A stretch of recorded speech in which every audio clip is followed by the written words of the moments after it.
Coming to you direct from Silencer Shop Studios, home of the Glass Case of Emotion. SilencerShop.com, the easiest way to buy silencers online, period.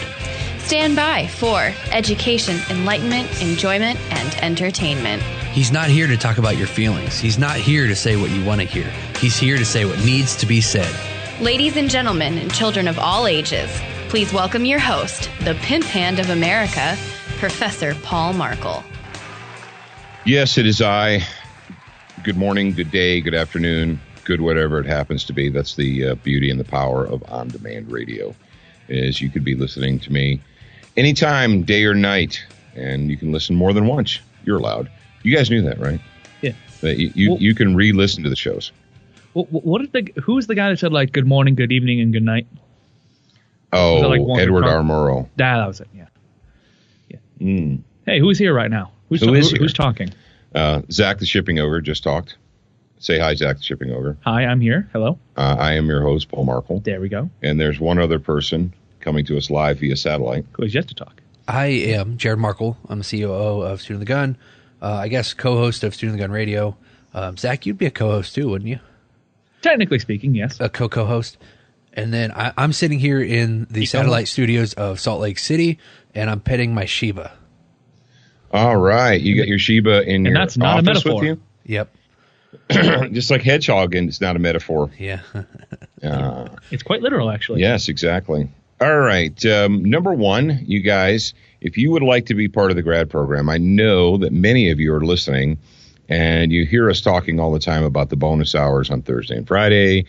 And if you missed it, I'm sorry for you, and I'm sad for you, but you did. Also, we have the... What else do we have? What do the grad program people get, Jared, besides? They get the Tactical Tutor monthly newsletter, which I'm almost 100% complete updating, which is nice, and it's going to be awesome that I don't have to do that anymore. It will inspire awe? Yes, it will inspire awe. So the Tactical Tutor newsletter you get every month, get the bonus hour every week. Actually get 2 bonus hours now. I need to update that on the site probably. Huh? That's right. 2 bonus hours, Thursday and Friday. Yep. And access to all the celebrity interviews. I probably should drop the Michael Hawken, the celebrity interviews at some point. You could if you wanted to. Yeah, I think I'll do that. And first access, first hit at all of the new products, whether it's books or patches or whatever. And you can be part of the student lounge and have access to the, everything we do at the student lounge, right? Yeah. And one thing, we didn't really talk about it last night. You mentioned it a little bit where you wanted to have a private platform to do live videos or just videos in general directly to the a private group of people. So we can do that inside the student lounge. But even if you don't want to become part of the grad program, just go to getsotg.com and sign up for the 7 training tips that could save your life course, because there are 7 training tips. It's mastery of the basics, as Dad's talked about before. If you want to do that, 7 training tips can help you, and it's absolutely free. So just go to getsotg.com. Yeah.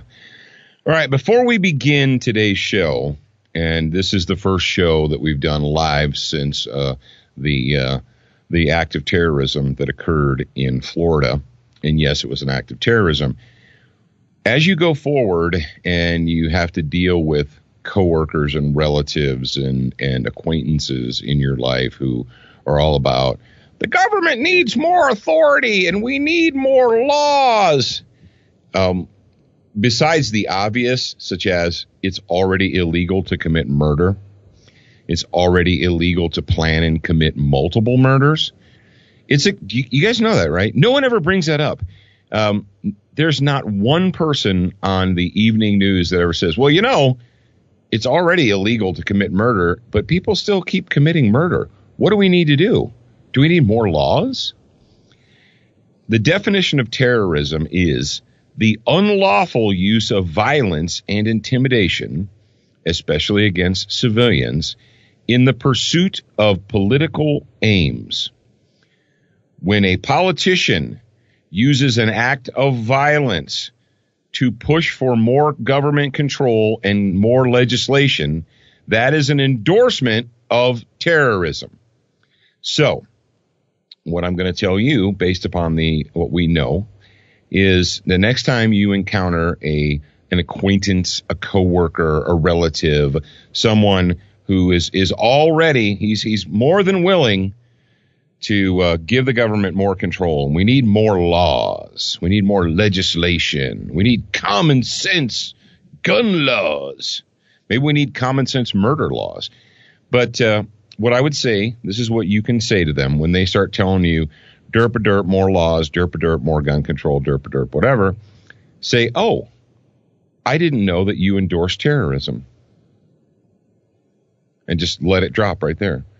And then they're gonna backpedal and they're gonna be like, I don't endorse terrorism. I don't endorse terrorism. Why would you say such a thing? Well, because terrorism is the unlawful use of violence against civilians in the pursuit of political aims. And when you use an act of violence to push for more laws and greater government control, then you are endorsing terrorism, because that's how you get your way, is through terrorism, through unlawful acts of violence against civilians. So how long have you been endorsing terrorism? And then make them explain to you how using an act of violence to create more laws is not the definition of terrorism. It'll be fun. It'll be fun. Watch them squirm. And then, but what what'll happen, Jared, is they will default to the typical liberal, you just hate children, you must be an NRA member, because a registered Democrat, Hispanic Antifa cheerleader goes on a killing spree, and it's the NRA's fault. Yeah, we don't live in an upside down world or anything. Because why? Because liberalism is a mental disease. All right, every Monday we treat you to this little thing that we call the SWAT Fuel Warrior of the Week segment. And it's a treat because you can hear your very own voice on Student of the Gun Radio. Ooh, yes, indeed. And all you have to do to hear your very own voice on Student of the Gun Radio is call 844-207-7684 and leave a well-rehearsed question, just like the person who you're about to hear. And, of course, Jared, after they run around the house screaming, I was on the radio, what do they need to do then? It's really simple. Just email info@studentofthegun.com and include your name, mailing address, phone number, and email typed into the body. And now, before we get too far into this, I do want to bring up that SWATfuelstore.com has merged with SWATfuel.com. So you just go to SWATfuel.com and you can use a new promo code. It's just SOTG. So go to SWATfuel.com, use the promo code SOTG, and everybody here is a winner.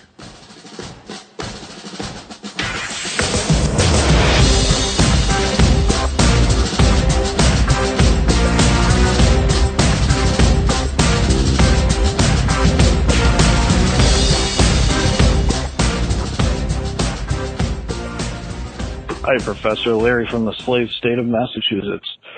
My question is, the Second Amendment refers to arms, as in the right to keep and bear arms. What is the difference between arms and firearms, and why is that important? Thank you. Excellent question. If we go back to the founding, let's go back to 1775, 76, and so forth. What led up to what would be the Constitution of the United States of America and the Bill of Rights. The arms that were used, the weapons, the tools that were used to fight tyranny back then were not just muskets. Everyone's like, muskets and flintlocks and so forth. And they did have flintlocks, but they also had these sharp things on the end of them. They're called bayonets. They had tomahawks. A lot of the veterans of the French and Indian War were very adept at using the tomahawk to split the skulls of their enemies. And you will also notice, if you read any history books, if you go back and read books about the American Revolution, you'll see that even though they had gunpowder and shot and lead balls and all that, they still used the halberd. You're like, a halberd? You mean a stick with a big sharp blade on the end of it? Yes, they still did that. They still had pikes and halberds, and the officers still carried swords. And even all the way up through the Civil War, the sword was an active tool that was used in close combat. The bayonet was a tool used in close combat.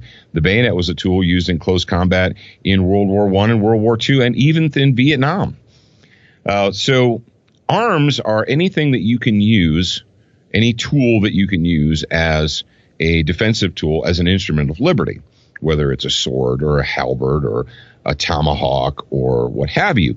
And the reason that that's important is because if we don't accept that, if we just say, well, arms, when they says arms, they mean guns. They mean flintlocks. No, they didn't mean flintlocks. They meant every tool that you could hold in your hand to use as an instrument of liberty. Any tool that you could hold in your hand to use as an arm. I mean, we could go all the way back and you could do like the Webster's definition of arms. But any tool you could hold in your hand. And one of the reasons that I know this to be the case is when you go back in time through even way before the American Revolution or the first Civil War, you will find that there were nation states, empires such as Great Britain that forbid the ownership of not guns, not flintlocks, not muskets, but things such as swords, spears, bows and arrows, crossbows.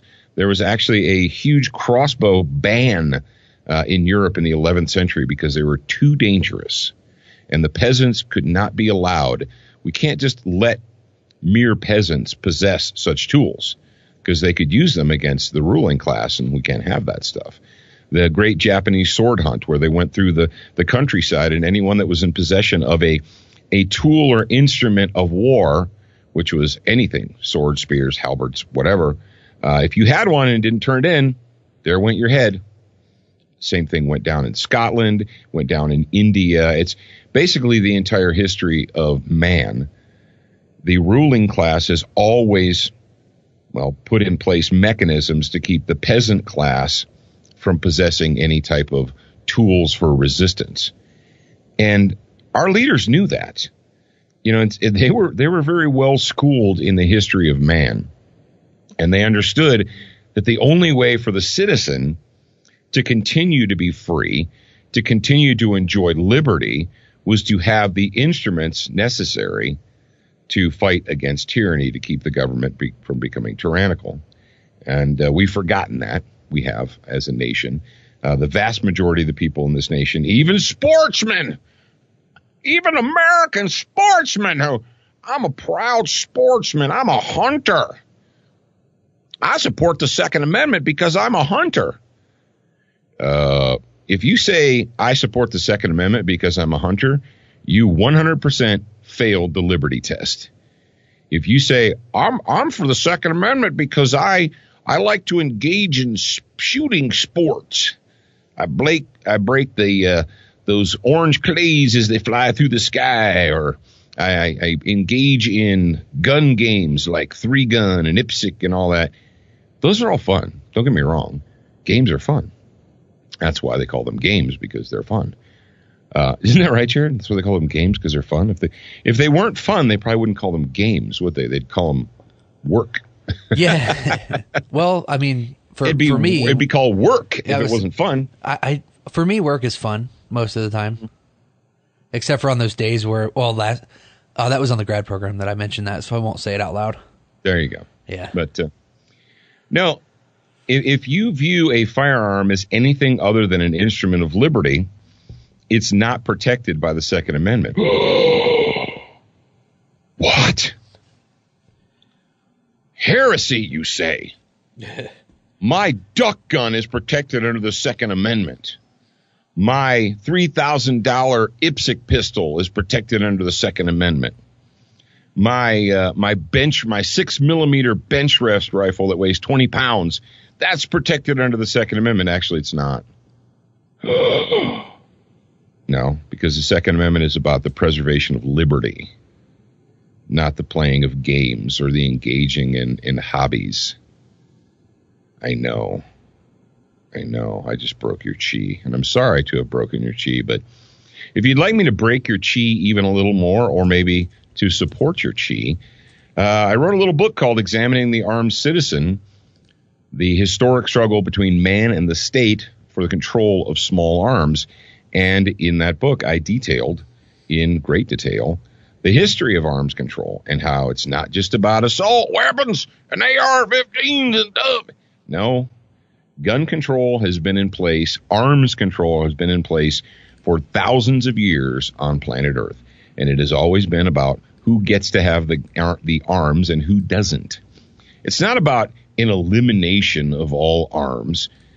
Even your hardest, the hardcore gun control proponents that you encounter at work or wherever you happen to be, and they're like, guns are bad and no one should have them and derp. And you're like, and you say, you're right. And I think all police officers should surrender all of their guns immediately. And then they'll backpedal. Like, what? I'm not what I'm talking about that. I'm not talking about police and stuff. Oh, so just the undesirable people of the country should be without arms. Well, no, just only the state should be in control of guns because the state can be trusted. Yeah, because that worked out really well in the United Soviet Socialist Republic. Well, that's just one example of millions of people being killed.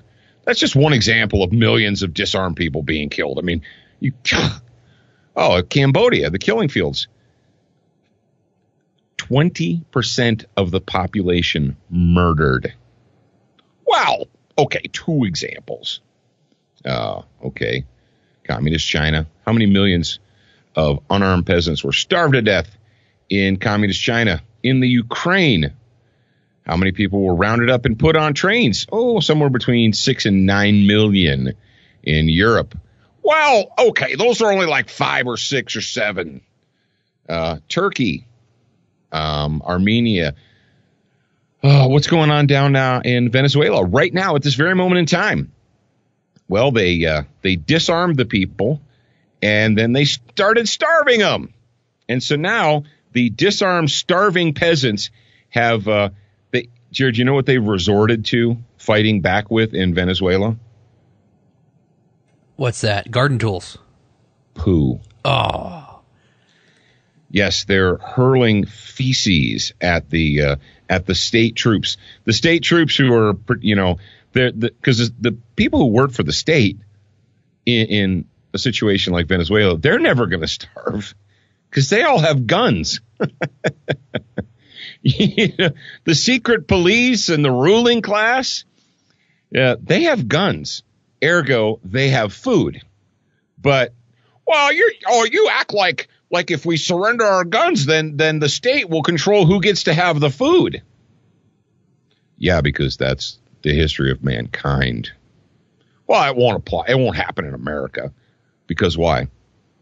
Because America's different. Because we have a constitution. Do you see what we just did? We went full circle. All the way around. America's different because we have a constitution. And, okay, Mr. Leftist liberal gun control guy at work. So America's different. That won't happen in America because we have a constitution. That's right. We have a constitution in America. None of that stuff that you said about Germany or China or Venezuela, that'll never happen in America. Why? Because we have a constitution. You know where they had constitutions? Every other country that I just described. So why is the United States Constitution any different than the Constitution of Venezuela or Russia or Germany or China or whatever? Well, no, our Constitution allows people to own guns. Crap! Don't you hate that? Don't you hate that? So if you'd like to arm yourself with the truth and the facts, and I would love for you to arm yourself with the truth and the facts, you can go to Amazon.com and pick up the Examining the Armed Citizen book. It's brand new. You can pick it up as a paperback, or you can get it as a Kindle version, or you can get the paperback, then get the Kindle for 99 cents. Or if you have the Kindle Unlimited on your phone or your tablet or whatever, you can download Examining the Armed Citizen right now at this moment in time at no cost if you're a Kindle Unlimited person. So how cool is that? You're welcome. All right. You know who wants to help you be an armed citizen? this little company called Crossbreed Holsters. They want to help you be an armed citizen, not just occasionally, but actually all the time. How many of you guys watched the video that we did just recently about the ARC bag? The ARC bag from Crossbreed Holsters. And you said, but these corrosion-resistant storage bags, how does that help me be an armed citizen? Well, maybe it helps you have a gun that's not all rusted and corroded in an emergency situation. There could be that. Check those guys out. They have the Super Tuck Deluxe, which is the most comfortable inside the waistband holster you're ever going to wear. They have the ARC bags, which are on sale, or at least they were last time I checked. So go to crossbreedholsters.com. Fun in the snow. Fun in the cold. Fun in the snow. And I did engage in some outdoor activity last week. I went out to our range. It's up above 7,000 feet. And it wasn't super like Arctic cold. I mean, the weather was in the 20s. The wind was blowing like 20 to 25 miles an hour. So the wind chills were down around 10, maybe 12 degrees, something like that. It was chilly, shall we say. I wasn't, because I was in layers and I had all my warmy snuggle gear on. But I decided I was going to take a couple of firearms out. And before I went out to the field, I did what you're supposed to do. I actually did the weapons maintenance and lubrication at ambient temperature, at indoor temperature. Yeah, if it's Arctic and it's cold, you don't strip your guns down in 10 degrees and do there. What you do is you do it inside, where you're warm and snuggly. So I Froglubed them up, went out, and I deliberately got the guns out, put them in the cold, left them sitting in the cold. I did messed around. I recorded a video for you guys and what have you. And then the one gun, the C39, after it had been sitting out for about an hour in the cold, I went ahead and shot it. And guess what? It ran. Full magazine of ammo. Boom, boom, boom, boom, all the way through, beginning to end. And it didn't seize up. Is that crazy, Jared? Zachary, is that crazy? That's pretty crazy. But I read on the internet that you can't use Froglube in the cold. Are you crying over there? Did I make you cry? It's okay. I was mid-sentence and then you continued. You agreed with me, though, didn't you? Yeah. Okay. That's all. Did you Froglube your sword? Yeah. Jared, you can go. Yes, I did. You should multiple Froglube times. your sword. Yeah. No, but despite what the internet says, the Froglube Extreme does work in the cold, and the C39 V2 pistol did not explode and kill me. So be careful what you see on the internet. You must not have been doing it right. Yeah, I wasn't doing it right. I didn't run it dry for 3,000 rounds. And then put a suppressor on it or whatever, or before that. Yeah. Yeah, what you need to do is you need to run your gun dry and fire thousands of rounds through it, and then it breaks. You're like, see? Told you. I got a challenge. All these guys that take the gun that they want to fail, they take it out dry and they run hundreds and thousands of rounds through it, and then it breaks, and they're like, see? Go take the oil plug out of your truck. Drain all the oil out, put the plug back in, drive it around. Oh, no, they wouldn't do that. Yeah, and then you call Ford, and you're like, your engine broke. I drained all the oil out of it, and then I gunned it. I put it in first gear and went 40 miles an hour, and the engine seized. See? I want a new one. You should never buy a Ford, because if you drain all the oil out of it, throw it in low gear and stomp the gas, it'll break. Well, that's proof to me. I'll never buy that. Froglube's available everywhere, from your favorite lubricant dealer, Brownells, or I don't care. Get it from Froglube.com if you want. Century Arms, in addition to the C39 V2 pistol and the rifles and what have you, they've got a ton of if you go to Century Arms and you click on the surplus, you're going to get lost because there's so many different things. You're going to keep clicking product to product, and you're like, crap, they have those? Crap, they have those? I know. So check those guys out at centuryarms.com. DuraCoat, why? Easy, because life's too short to have an ugly gun, beginning and end of sentence, DuraCoat has a new, easy-to-navigate website, and it's called DuraCoatFirearmFinishes.com. I know, DuraCoat FirearmFinishes.com. And you know what I appreciated about that, Jared? I actually was just over there at DuraCoatFirearmFinishes.com. And one of the things that I really appreciated about it is at the top, with the bar at the top, it says camo designs. And you pull down menu, and then it go over to, okay, military and LE camo. I click that, and what it gives me, instead of making me go page to page to page, it gives me little tiny thumbnails of every different type of camouflage pattern that they have. It's and nice, so you can just hover over it, click it, bring it up. Like, for instance, one of my favorites here, the German Flektar. I kind of like the German Flektar. I think it's kind of freaky deaky. Or the, which other one do I really like? Oh, no, that's not it. The Swedish M90. But if you would like to choose one of these kits, it's really simple. So go to DuraCoatFirearmFinishes.com. And let me tell you what, brothers and sisters, because they have the new can technology, you don't need, some of you still think that you need an air compressor and air guns and hoses and you need to mix and shake and you need to do all that stuff. You don't have to do that anymore. You're like, what? I don't. No, you don't. You actually, because of the can technology, you can order the templates, which are basically, the sticky kit things that you put on there, all the different colors. And with the can technology, you can do it in your own garage, your workshop, whatever, and you can do it without any kind of a air compressor or what have you. And you're like, yeah, but you have to have an oven. You have to have a bake oven, right? I mean, because after you do that, you have to put it in.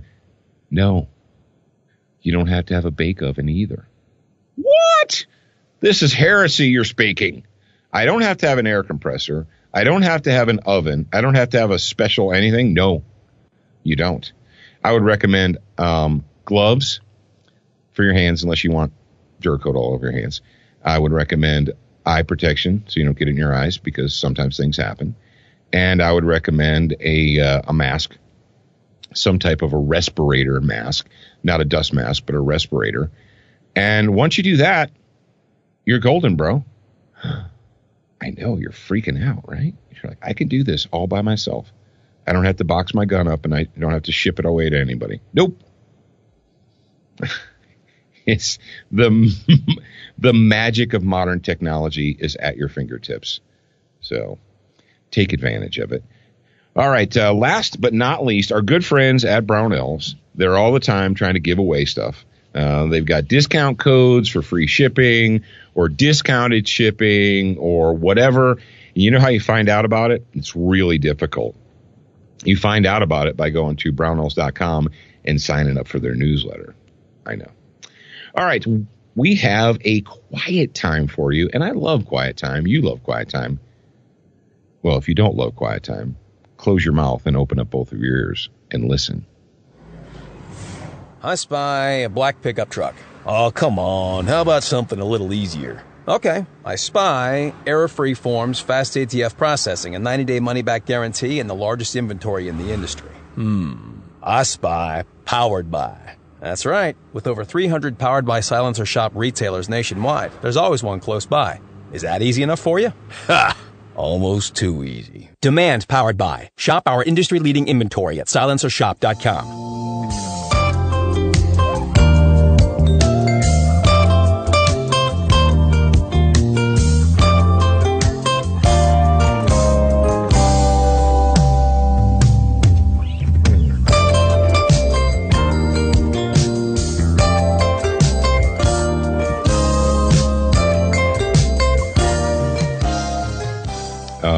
Yes, for those of you that don't know it, for some strange and bizarre reason, the very soothing and gentle music at the end of Quiet Time, well, that is from The Joy of Painting by Bob Ross. And I hear that Miss Nancy found Bob Ross and started watching him and then fell asleep. Yes, I was just going to tattle on her, but yeah, she did that exact thing. She turned it on Netflix, And I walked into the room, and she was hugging a pillow, sound asleep. And Bob Ross was talking away. So I left the room, and I came back in. And, if you leave Netflix running for a while, that you get that message that says, "Are you still watching this?" And she was not, because she was sound asleep. She said, "I just closed my eyes, and I could hear the brushes going across the canvas, and it lulled me to sleep." But yes, we like to do quiet time, and the perfect sponsor for quiet time is Silencer Shop. Duh. So if you want to shoot quiet or more quietly, you should, and they can help you do that. But generally, we talk about intellectual pursuits on quiet time. We talk about taking some quiet time to ourselves. So in addition to going out into nature and getting away from all the idiocy and lunacy of the world, one of the things you can do is grab yourself a piece of dead tree, get yourself some dead tree, sit in a chair somewhere where no one's going to distract you, put your phone on the other side of the room or somewhere else, and open it up and just absorb and read. I don't think I've mentioned this before, but books are, everybody needs a mentor in their life. And I know, Dad, you've brought this up. I think that you did it on the Morning Mindset podcast about coaches and mentors. Yep. And one way that you can have a person, maybe you don't have access to the person that you would like to be your mentor, you can pick up books that are written by that person, and it's kind of like being mentored, but through literature. Yes, indeed. And the reason I picked this selection is because of the act of terrorism that just happened in Florida, and everyone's doing what they normally do. They're scrambling and trying to come up with whys and hows and so forth. And it is a bit frustrating to me, having done what I've been doing for the last however many years, many years, how there are still so many people in our nation that don't get it, and one of the things that was most disturbing to me, and believe me, I did not spend a lot of time, I do not subject myself to CNN, or I don't subject myself to the mainstream news media propaganda. But one thing that I had to encounter, or I couldn't get away from really, was all of these stories about the brave teens who were live streaming the act of terrorism on their phone, or who were play-by-playing, or who were they turned their phones on live stream or what have you, and started during the middle of the crisis, during the middle of the terrorist attack, talking into their phones or recording it on their phones or whatever. Folks, that is a problem. And I mentioned this actually on Cigar Time last week. I said, for the love of all that is holy, I swear that our children are so detached from reality that if the building they were in caught on fire, the first thing they would do, rather than run out of the building by the nearest exit, would be to pull their phones out and record it. Sit down on the ground and wait for someone to tell you what to do while you record the event on your phone. We've got to do better. We have to do better. Do your children, and I don't care if they're 6, 8, 10, 14, 15, 18 years old, do they know what to do in the event of an actual real emergency? Our children live these artificial lives where nothing is tangible. Their communication is no longer tangible. Everything is digital. Their homework is done on laptops and pads, and all of their communication, they don't even open their mouths and speak to people anymore. It's all emojis and chats and texts and what have you. They're so detached from the real world that they don't know how to behave. They don't even know how to save their own lives. That's why I wrote the Team Honey Badger book. Team Honey Badger, Raising Fearless Kids in a Cowardly World. And I know it seems very, selfish of me or what have you to promote my own books. But geez Louise, I took the time to, Jared, am I crazy here? But I really legitimately took the time to put all this information and training methods and so forth together in these texts so that people could use it. And then I see this nonsense that went down in Florida. And it's not the first time. It happens all the time. It happens constantly. Rather than to take the appropriate steps for self-preservation, their first instinct is to pull out their phone. We can't survive as a nation when you've got, and tomorrow we're going to do a story about what happens to a nation when you have an entire generation completely detached from reality, completely detached from the real world. But I wanted to mention that because I actually got a bunch of questions after the Florida terrorist incident about, raising children and what do you suggest? People actually, one guy's like, well, what do you suggest? It's like, well, what are we supposed to do? I wrote a whole book about it. I've been talking about it on this radio for 5 years plus and before that and so forth. I took the time to write a book, but other than that, I have no suggestions. So. And what's interesting to me is that people will come to Student of the Gun page or whatever and say, well, what do you suggest? And Dad, you've literally been saying that this kind of stuff is going to happen in our schools for years.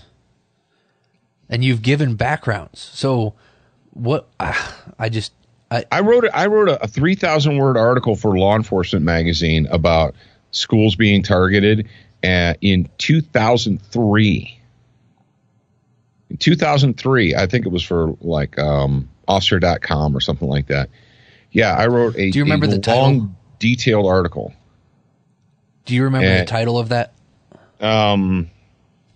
It's only been 15 years. Yeah. But essentially, I detailed why school shootings were not going to stop because we have not changed the way we deal with it. Then we've not changed the way we address it. And from 2003 to now, it hasn't changed. And it's maddening and frustrating to me. And I don't know what else to say. I don't. But if you want to be part of the solution in your own world, not wait for big government to give you a solution, take control of your own life, take control of your children's lives, and make sure that when they leave you, when they're not in your control, when they're not around you, that you have the confidence to know that your children will do the right thing. And if you want to, Zachary, the shipping ogre, this is time for you to talk. I'm here. Okay, you are an inventory guy. I am. All right, so do we have Honey Badger books, signed Honey Badger books on the shelf right now? Yes, we do. Okay, according to the shipping ogre, we do have signed Honey Badger books on the shelf in our store right now. Yes. And if you don't want a signed one, you're like, I don't give a crap about your signature, Paul Markle. That won't hurt my feelings. Go to Amazon and get a paperback, or go to Kindle and download it on your phone or your iPad or whatever. But do it. Take control of your life. Take control of your children's lives, and get them off their darn phones. I mean, sweet Buddha on a rubber raft. That, there's mortal danger, and their first response is to pull out the idiot machine and stare at it. That's wrong. We got to fix that. All right, I'm gonna close my mouth and sip some Sweet Marie's coffee, or actually I'll stop talking. I have to open my mouth to sip the coffee. I'm guessing. Attention new listeners. We produced a complimentary online training course called 7 Training Tips That Could Save Your Life. Get instant access by joining the Student Lounge for free at studentofthegun.com. Do you watch Student of the Gun TV, read the blog, and follow us on Facebook? If you answered no to any of these questions, you are wrong, but you can easily fix yourself. Go to studentofthegun.com to find everything SOTG. All right, main topic of the day. This has to be talked about. I don't want to, but it's necessary. Who do I blame for school shootings in the United States of America? I don't blame the NRA. I don't blame guns. You're like, of course you don't. You're part of the mechanism. No, I blame those responsible. I blame the snot-nosed little crap bags the jihadists, and I also blame Bill Clinton, the Democrat Party. And I'm going to tell you why I blame Bill Clinton and the Democrat Party. Many of you who are listening to me are in your 30s, you're in your 20s, some of you are even in your teens, and the 1990s to you is history. You didn't live it, and if you were alive, you were a child and you weren't paying attention. But what I want you to do, I want you to exercise a little bit of, I'm going to give you a homework assignment, and I want you to exercise a little bit of intellectual honesty here. I want you to go to your favorite search engine, and I want you to attempt to come up with a school shooting or school shootings or mass killings at a school prior to the year 1994. Then the next step, part 2 of your homework assignment, is to come up with the number of school shootings after 1994. And you say, well, what does that have to do with anything, Paul? Well, many of you, if you're young, if you're in your 20s and 30s, you will assume quite erroneously that schools, primary, secondary education schools, elementary schools, what have you, in the United States of America have been gun-free zones, right? Forever, your whole life, right? No, but it actually had to start at some point in time. And I've got an article here that was actually penned and published in October of 1995. And I'm going to read you it's from the NewYorkTimes.com. And it says, the title, "Some Progress is Seen on Federal Initiative for Gun-Free Zones." Story by Maria Newman.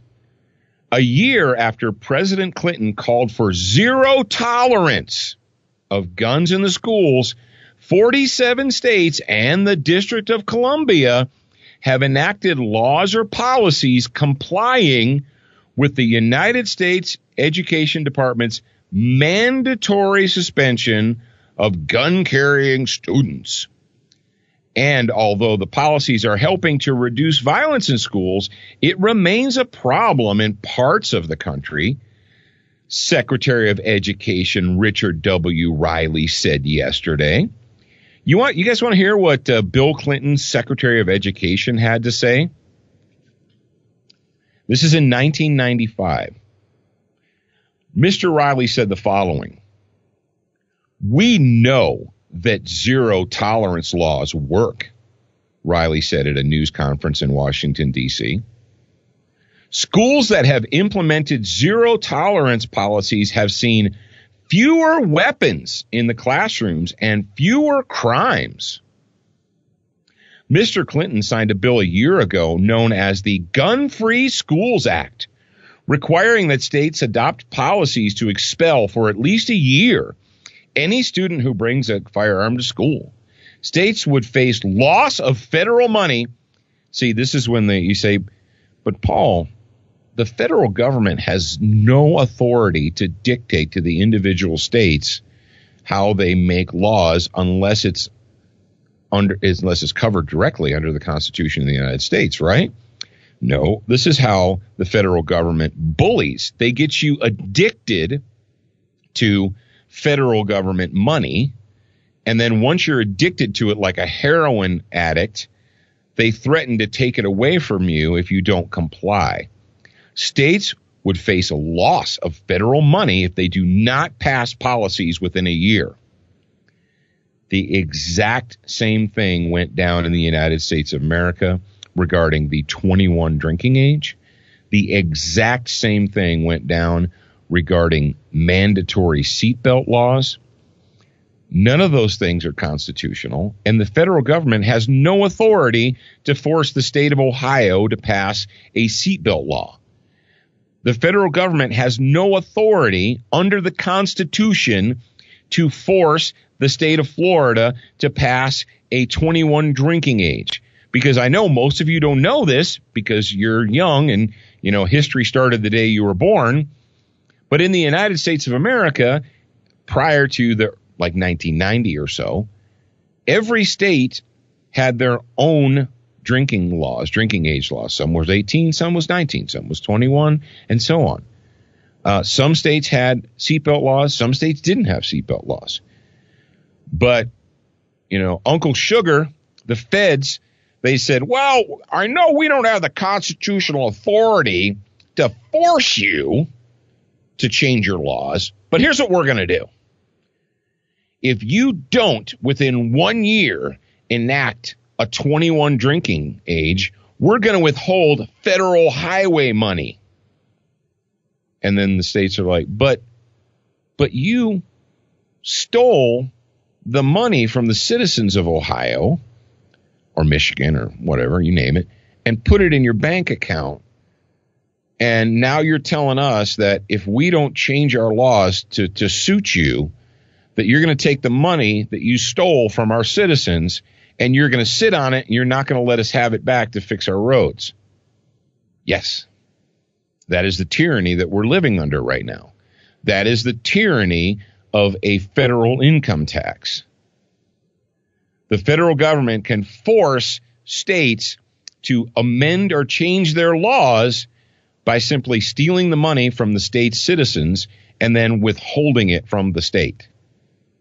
It happens all the time. I just gave you 3 examples. Boom, boom, boom. So what I want you guys to do, I want you to be intellectually honest. According to the Richard W. Riley, zero tolerance makes our schools gun-free and violence-free. Gun-free schools mean that our schools will be more safe. I want you to exercise some intellectual discipline. And what I want you to do is I want you to go and research. Do the research on your own. You're like, Columbine, I got one for you. Ha! Columbine was in 1999. 5 years after Bill Clinton forced the Gun-Free Schools Act down the throats of America. Columbine High School was a gun-free zone. Oh. Yeah, that's what I thought. So where's the line of demarcation?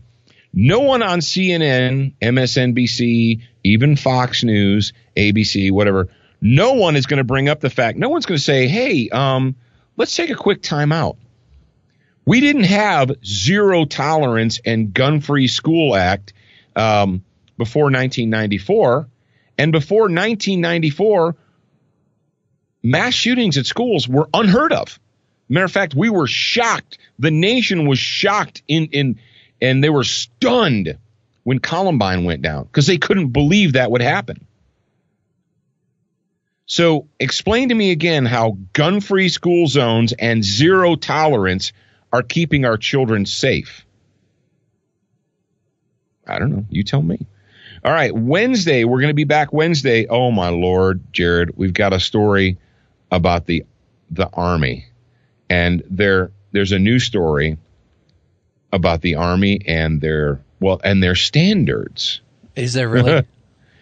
Yes. After we did last week's bonus, was it Thursday or Friday, whichever, another story came out. And this is a great example of what happens to your nation when your youths are completely and totally detached from the real world.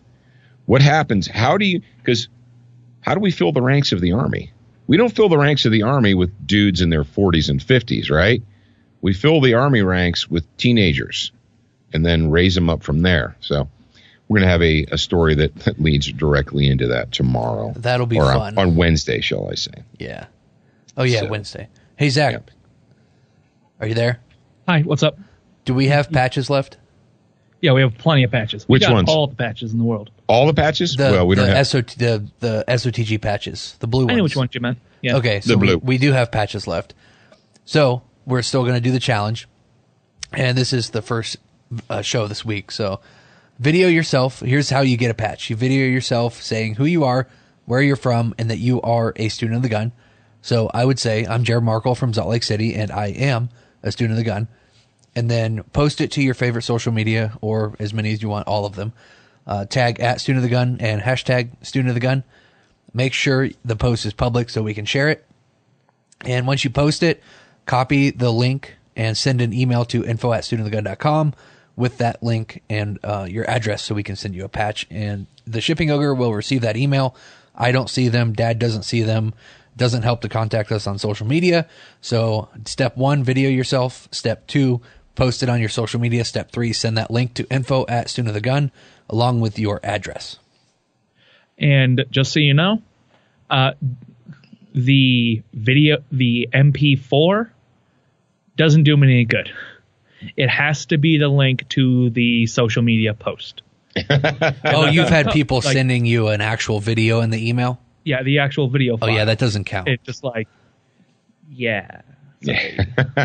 All right, kids. You got your orders. We went a little long today, but I think you're worth it. And I think what we discussed was important. So take that, run with it. Remember, you're a beginner once, a student for life. We appreciate your reviews. If you haven't left a review or updated yours recently, head on over to Facebook, iTunes, Stitcher, iHeartRadio, or your favorite podcast player to voice your opinion. Don't forget to join us at the Student Lounge, a place for like-minded individuals to learn, connect, and support each other. No chicanery will be tolerated. Remember to check studentofthegun.com daily for new, free content and giveaways. Watch, listen, read, shop, and connect at studentofthegun.com. Are you a social butterfly? Connect with us on Instagram, Facebook, and Twitter for new content each and every day at Student of the Gun. Watch Student of the Gun TV and videos from our trusted partners on Roku, Apple TV, Amazon Fire TV, Chromecast, and even AirPlay. Go to studentofthegun.com for direct links, and remember, you're a beginner once, a student for life.